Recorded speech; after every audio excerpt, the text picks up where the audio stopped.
प्यारे बच्चों, नीट में हुआ बहुत बड़ा परिवर्तन। इस वीडियो के माध्यम से मैं आपको बताने वाला हूं कि दरअसल नीट में क्या चेंजेस हो गई हैं। आपको पता होना चाहिए कि नीट यूजी 2025 एग्जामिनेशन के बाद अब आप इंतजार कर रहे हैं कि एनटीए ऑफिशियल की रिलीज करे और उसके साथ साथ आपके ऑल इंडिया रैंक्स और आपके फाइनल स्कोर्स यानी कि आपकी रिजल्ट्स पब्लिश्ड हो जाएं। और आपको ये भी मालूम है कि इस बार इतने टफ कंपटीशंस में एक ही नंबर पे बहुत सारे बच्चों के रैंक वैरी करेंगे। तो एक एक नंबर्स और रैंकिंग सिस्टम्स काफी मायने रखेगा आपको इस बार कॉलेज दिलाने में। या तो आपकी कैटेगरी कुछ भी हो, चाहे प्राइवेट के लिए हो, गवर्नमेंट के लिए हो या फिर डिम्ड यूनिवर्सिटीज के लिए हो, यानी कि आपका स्कोर और आपके रैंक्स बहुत ज्यादा मायने रखते हैं। लेकिन ये जानना बहुत जरूरी है कि आखिर आपका स्कोर जो होगा और आपको जो रैंक मिलेगा इसके बीच क्या रिलेशन है। तो बच्चों, आपको मैं बताऊं कि ऑल इंडिया स्कोर्स और रैंक के बीच का जो रिलेशन है उसमें एक बात आएगी। यदि 630 नंबर्स या 610 नंबर्स या 500 नंबर्स या 200 नंबर्स बहुत सारे बच्चों को जब आ जाएगा, तो ऐसे कंडीशन में क्या होगा, कैसे डिसाइड होगा कि किसका रैंक ऊपर होगा और किसका रैंक नीचे होगा। तो ऊपर और नीचे के रैंकिंग सिस्टम्स को यदि आपके स्कोर सेम हो जाएंगे तो टाई ब्रेकिंग नॉर्म्स क्या है ये आपको पता होना चाहिए कि नीट यूजी 2025-26 के लिए चेंज हो चुका है। और इस बार जो टाई ब्रेकिंग नॉर्म्स है ये मैं आपको बताने वाला हूं कि टाई ब्रेकिंग नॉर्म्स क्या है। तो बच्चों, सबसे पहले तो मैं आपको ये बता दूं कि आप जो भी पेपर कर कर आए हैं उसमें परसेंटाइल स्कोर्स यदि आपको बायोलॉजी, केमिस्ट्री और फिजिक्स इन तीनों सब्जेक्ट्स के परसेंटाइल स्कोर्स को चेक किया जाएगा। सेकंड ऑप्शंस होगा less attempt of proportions of incorrect and correct answers. इसके बाद थर्ड स्टेप होगा रैंडम प्रोसेस यानी कि लकी ड्रॉ। सपोज मैं एक एग्जांपल लेकर आपको बताना चाहता हूं। किसी बच्चे को 550 नंबर्स आया है और पूरे के पूरे सिस्टम में अगर 550 नंबर्स 5000 बच्चों को आया है, तो ऐसे कंडीशन में ये देखा जाएगा कि पहले रैंक या उसके बाद second rank, third rank, fourth rank, descending orders में कैसे रैंकिंग डिसाइड होगी। तो इसमें देखा जाएगा कि out of this all 5000 students, biology में उनके परसेंटाइल्स स्कोर्स कितने हैं। उसके बाद देखा जाएगा केमिस्ट्री में क्या परसेंटाइल स्कोर है और इसके बाद फिजिक्स में परसेंटाइल स्कोर क्या है। यानी कि जिनके बायोलॉजी में ज्यादा होंगे उन्हें ऊपर की तरफ रैंक दिया जाएगा, बेटर रैंक दिया जाएगा। इसके बाद केमिस्ट्री के बच्चे और केमिस्ट्री के बाद फिजिक्स। जब ये पैरामीटर होगा, इस पैरामीटर्स में रैंकिंग डिसाइड होगी।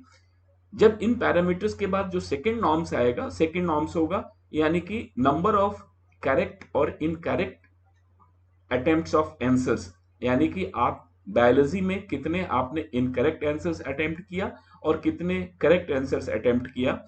ग्रेजुअली केमिस्ट्री और फिर फिजिक्स, यानी कि ये जो सेकंड नॉर्म्स है इसमें भी करेक्ट और इनकरेक्ट ऑप्शंस के साथ साथ बायोलॉजी, बायोलॉजी के बाद केमिस्ट्री और केमिस्ट्री के बाद फिजिक्स को चेक किया जाएगा। यानी कि अभी यहां पर आपके 6 पैरामीटर्स हो गए।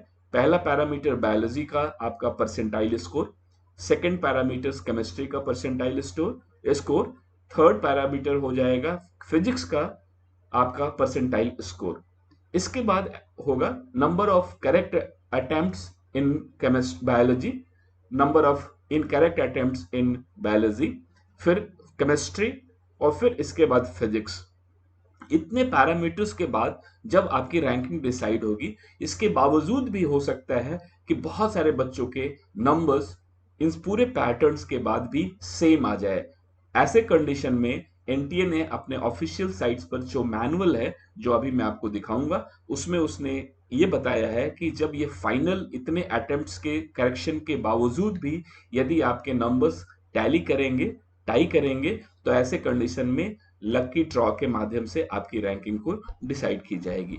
तो बच्चों, ये है आपकी national eligibility cum entrance test UG NEET UG 2025 का ऑफिशियल वेबसाइट्स पर मैनुअल, जिस मैनुअल में क्लियर कट लिखा हुआ है 14.2 नॉर्म्स में।